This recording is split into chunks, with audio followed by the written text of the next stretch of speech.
I've probably talked about AceLightning so many times, there's probably nothing else to talk about. Well, in that case, I'm going to go full nerd and talk about every little thing I can find about it. Looking at the show itself, the lore, and the creative brains behind it. Buckle yourselves in, because this is going to be a long one. The show was developed by Rick Sicklegove of Shining Town Station fame, with Jim Coyston as head writer. It was developed for a partnership between the BBC and Alliance Atlantis. It was the first of its kind, as the attempt to have live actors interact with CGI characters had never been done before, at least not for a television budget. Originally, all the characters were meant to come out from a comic book, but it was changed to a video game since they were more popular to kids than reading comics. All the CGI characters were designed by Matt Finzer and were brought to life by the Caliber Digital Pictures using the Maya system. The filming took place between the 23rd of June to the 22nd of November of 2001 in Toronto. Each episode is 24 minutes long. The main theme, There's a Hero, was performed by Foursquare, while the main show's music was done by Stacey Hirsch and Mark Thomas. Most of the characters were inspired by well-known superheroes and sitcom archetypes.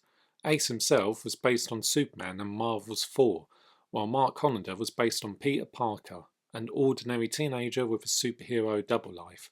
Lord Fear is meant to be a typical Saturday morning villain, and judging by his design, might have been inspired by Skeletor. Lady Illusion, Lord Fear's partner in crime, who grows feelings for Ace, fills in the female villain who becomes a love interest, similar to Catwoman, and with a bit of mystique from X-Men thrown in. Chuck is meant to be the comical best friend who is smarter than he looks. Sam is the girl next door who Mark has a thing for. His parents are the loving yet clueless about what's going on, and everyone else goes from the cool kid, the bully, the mean teacher, the dumb minion, the sneaky minion, the hot-headed sidekick, the edgy anti-hero. If it's been in a comic book or sitcom, it would be in this show. Now, the interesting thing about the background lore is that there's technically two different lores. There's the game lore and the real-world lore.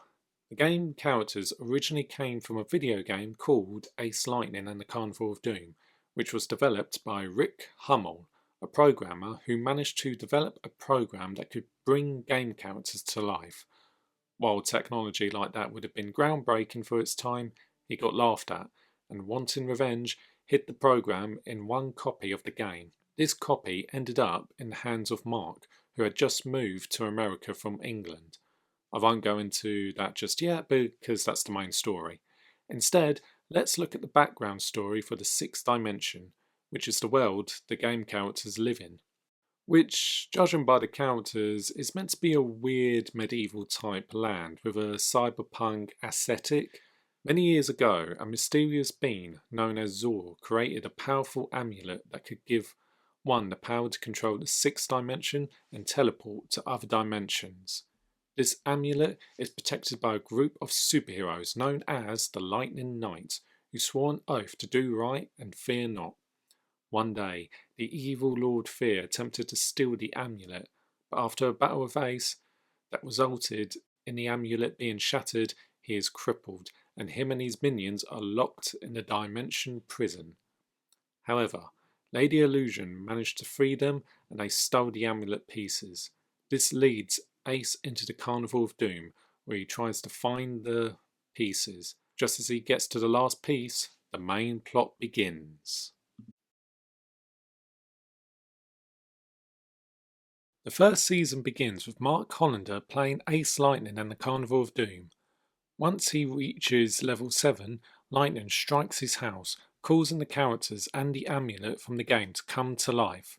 After rescuing Ace from Lord Fear, Mark gets recruited by Ace to be his sidekick, while the villains take over the local carnival as their headquarters. The next day, Mark meets Samantha, his neighbour and most popular girl at school, and Chuck, a local AceLightning fan and the most unpopular boy at school. Meanwhile, Ace goes to the carnival to fight Fear, but is captured, leaving it to Mark to go rescue him, while keeping the hero thing a secret. From then on, every episode followed a similar format. Lord Fear thinks of a plan to destroy Ace and Mark and gets foiled by them, and it ends with Mark learning an important lesson. Some episodes might focus on an amulet piece being found, leading to another object or character from the game coming over.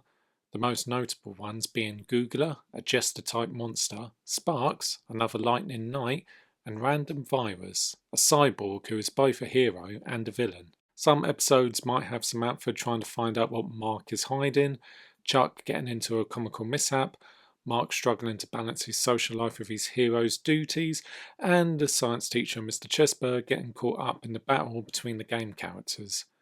Eventually, one of the villains, Lady Illusion, starts developing feelings for Ace, causing her to have a dilemma on whose side she's on.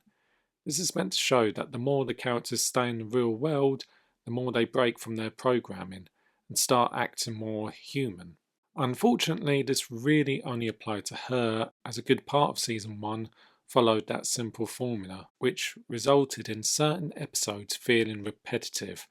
I swear, Ace gets out of commission 3 times in this season. But anyway, let's skip to the final episode. Eventually, Lord Fear manages to find all the pieces of the amulet and starts draining the energy from the knights. But Mark manages to find the amulet, breaks it, and sends all the villains, minus Lady Illusion, back to the 6th dimension, which results in the heroes winning the game. Set 3 months later, Ace decides it's time to go back to the 6th dimension, but it's only Ace and Sparks that goes. Random and Lady Illusion are still stuck in the real world. Meanwhile, Mark finds out that Samantha has moved to a new school, leaving her role in the show to be replaced by a new girl called Kat, an inspiring investigator who, just like Samantha, tries to find out what Mark is hiding. Along the way, Chuck also wants to know what Mark is hiding about the game, and finally discovers about Ace and the others, making him Ace's second sidekick and tech guy for the heroes. Around the same time, a mysterious overseer called the Master Control Programmer has brought Lord Fear back from the game, which results in him trying to find the pieces of the amulet again. But his role as main villain is cut short when a new face called Kilobyte shows up and takes over. Thanks to Chuck, Ace is brought out from the 6th dimension, and the rest of the season is the heroes trying to find the pieces of the amulet once again, while trying to uncover the mystery of Kilobyte's origins. Shorter than the last season, Season 2 had a few changes. The most notable one was the slight redesigns to some of the characters and the concept of upgrades. The stories also started to take a more mature tone, with Ace gaining human emotions, making him more complex, and Kilobyte being a slightly more serious villain. Near the end of the season, Mark and Chuck discover that Chuck's boss, Rick, is actually the Master Control Programmer who created the AceLightning game, but after being rejected, wanted Lord Fear to take over the world as revenge. Since Mark and Chuck helped Ace defeat him, he created Kilobyte to be the ultimate enemy. However, he loses control of Kilobyte, and with a newfound freedom, plans to send the entire human race into the game, which he managed to do to Rick himself. In the final episode, Ace and Lord Fear team up to destroy Kilobyte, and after achieving that, Fear betrays Ace, but it turns out to be Lady Illusion in disguise. Fear goes on the run, and Lady Illusion dies in Ace's arms, while Kilobyte swears revenge.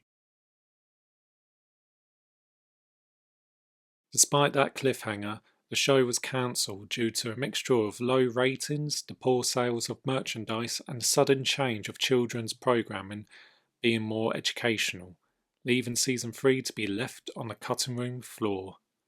What we do know is Ace would have journeyed into the game to rescue Lady Illusion, which might have resulted in Kilobyte and Rick breaking free. Lord Fear would have gone into hiding with Mr. Chesper, with Fear planning on using his technology to bring his henchmen from the game without the amulet, and a new character named Candy Floss would have been introduced. What type of tone and how many episodes the season would have had is unknown. We can only imagine what might have been. During Season 1, BBC Multimedia released a video game tie-in for the show for the PC, PS2 and Game Boy Advance. Published by GamesAb and developed by Absolute Studios and Tired Tech's Design Studios, the game is a 3D, 2D for Game Boy, platformer that takes place at the Carnival of Doom, where you play as AceLightning, who must find the pieces of the amulet in different carnival worlds. The Circus of Fear, the House of Illusion, Cowboy Crossroads, Kleinberg Castle, and the Haunted House, where you must fight the many villains seen in the show. When the game was released, it didn't receive good reviews, with many criticising the graphics, the platforming, and the replay value, with many people nowadays calling it a bit of a fever dream. In all fairness, playing it myself, yeah, I kind of have to agree with them. Fun fact, because of how expensive the game was, and since it didn't sell enough copies, it's one of the reasons why Season 3 got cancelled in the first place. 3 books were published by BBC Books that served as tie-ins for Season 1, an official guidebook that contains information on all the characters, a yearbook which includes games, a comic strip, and data about the characters, and an activity book which has, well, activities in it. The first 7 episodes were released on DVD, with episodes 1 to 3 and 4 to 7 released on VHS. While we never got a complete box set, the whole series is on YouTube. Limited toys were manufactured by Logistics, one of Ace, Lord Fear, Dirty Rat, Pigface and Anvil. These action figures are considered very vintage items, and they can usually be found on eBay from time to time. And to my knowledge, I believe that is every little thing I can find about this show. I'm sure it's possible that I've missed out a few things, but this is all I can find personally. And yes, I am aware I have made other videos about these certain topics, but this was kind of like rather than make a compilation video of all of them together, I just thought I might as well make a new video, because why not? And honestly, this is probably, I know I've said this before, but I honestly do think this might be my last video on the topic. Really, nothing else there is to talk about now. This is everything until something new comes out, but let's be honest, what are the chances of that happening now? All I can say is, as I said, the whole series is on YouTube. I would recommend watching it and judge it for yourself. And if you enjoy it, great. It's always good to have another fan. But if you didn't, then, well, it doesn't matter anyway. I mean, it's not exactly popular now. But who knows? We just don't know what the future will bring. So all I can say is, do right and fear not.